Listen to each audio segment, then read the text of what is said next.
dalam 100 hari pertama Newmind menjabat presiden adalah memanggil para naga-naga yang telah lama berbisnis di Indonesia. Minimum 9 naga hadir di istana. Di istana dipasang kamera dari seluruh media elektronik termasuk live, YouTube, dan media sosial lainnya. Ketika mereka hadir dalam meja pertemuan, maka siaran langsung dimulai.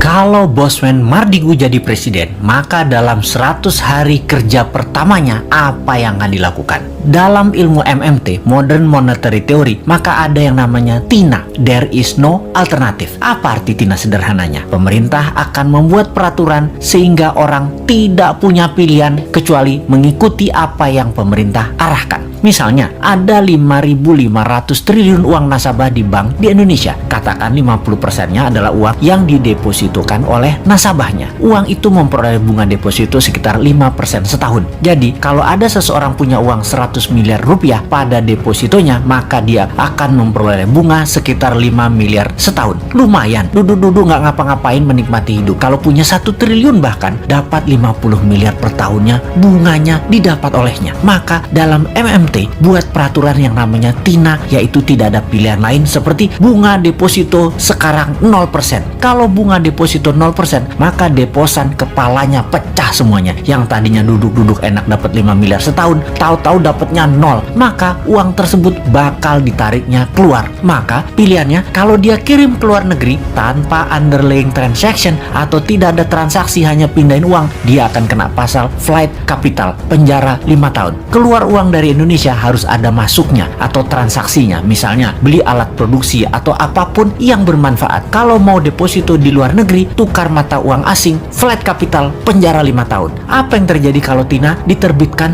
regulasinya? Sementara dari 5.500 triliun, setengahnya adalah deposito yang tidak berbunga. Maka uang tersebut mendadak bisa keluar dari bank dan masuk ke sektor real. Jadi pabrik, jadi hotel, jadi kafe, invest di UKM, dan uang yang 2.000 triliun rupiah itu atau sama dengan APBN mengalir deras ke sektor ekonomi produktif. Ekonomi Indonesia dalam semalam akan berputar.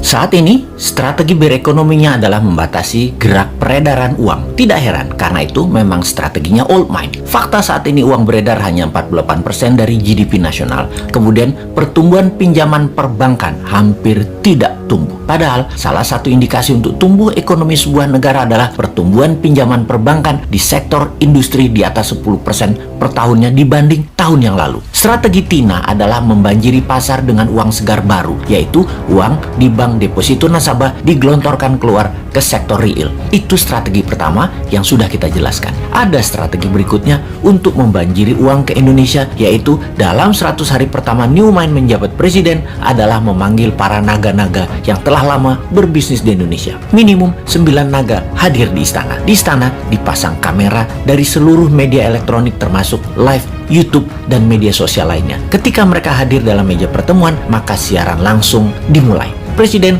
akan mengatakan, "Pak A, menurut data di kantong saya, Anda dan keluarga yang telah 50 tahun membangun bisnis di Indonesia memiliki uang tunai di negara lain lebih dari 10 billion dolar atau 150 triliun rupiah. Kapan uang itu balik ke Indonesia?" Maka si A mengatakan, 24 bulan lagi, Pak. Maka Presiden akan mengambil pasportnya dan berkata, "Tak pinjem pasportmu 2 tahun ya, sampai uangmu masuk balik ke Indonesia." Oke, Pak F, berapa lama uangmu dan keluargamu yang di luar negeri itu akan masuk balik disimpan di Indonesia? Maka F menjawab, "Wah, belum tahu Pak, harus saya hitung dulu." Maka Presiden akan mengatakan, "Baiklah kalau begitu, kita pinjem pasportnya ya. Juga kita belum tahu berapa lama paspor ini kita pinjemnya." "Pak B, berapa lama aset tunaimu yang di luar negeri akan balik ke Indonesia?" Pak B menjawab, 1 tahun. "Baik, 1 tahun pasportmu tak pinjem ya. Kalau mau berobat ke luar negeri, ngapunten loh ya, Anda belum bisa dulu. Berobat di tanah air aja dulu. Atau mau kunjungi anak, saudara, mau tinggal atau jalan-jalan wisata ke luar negeri, belum bisa dulu. Jadi wisatanya di dalam negeri aja. Sampai uang di luar negeri balik dulu ke tanah air, nggih. Janji suci kalian ini disaksikan seluruh rakyat Indonesia loh. Anda ini pahlawan ekonomi kalau balikin uang tersebut ke tanah air yang akan membantu ekonomi dalam negeri. Kita putar cepat bersama. Mau kan jadi pahlawan bangsa? Ini masa kalian berkontribusi ke negara tercinta loh." Sahabat,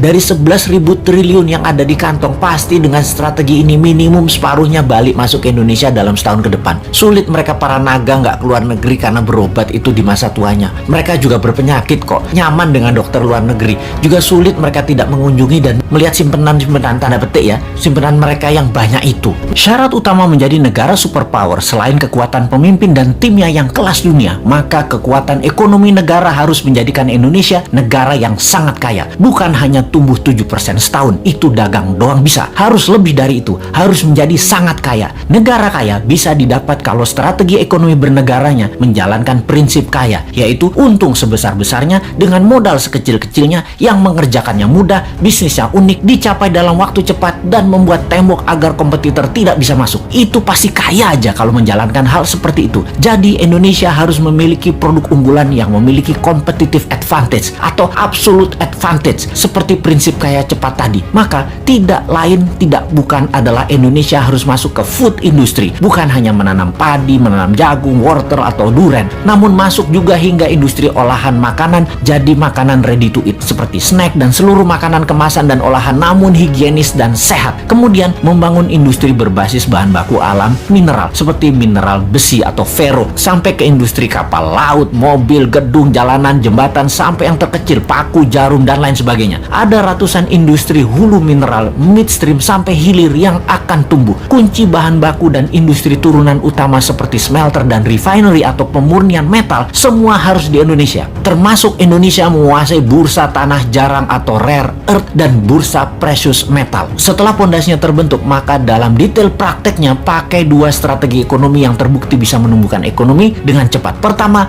bottom up, dari bawah ke atas, di mana kita akan membuat UKM scale up dari 20 juta pengusaha kelas kecil saat ini, 50%-nya dalam waktu 10 tahun menjadi pengusaha kelas menengah, dan 50% kelas menengah tadi menjadi kelas besar dengan pinjaman 0% menggunakan printing money. Yang diutamakan adalah industri serta manufaktur. Yang kedua adalah trickle down, dari atas ke bawah, di mana kita akan membuat 1000 konglomerat baru. Program ini bernama Bossman Boys. Setiap provinsi akan diseleksi mereka yang nasionalis, sudah memiliki pengalaman bisnis minimum 10 tahun, sudah memiliki organisasi dan tim manajemen yang tangguh. Mereka rata-rata akan diberikan standby loan 5 triliun rupiah tanpa bunga yang harus dikembalikan dalam 7 tahun utuh. Seleksinya nasional berdasarkan prestasi, meritokrasi sistem. Yang terpenting karakternya adalah NKRI garis lurus, visioner, agresif, dan terukur. Oligarki mules nih kalau program ini dijalankan. Makanya jangan pilih Mardigu jadi presiden.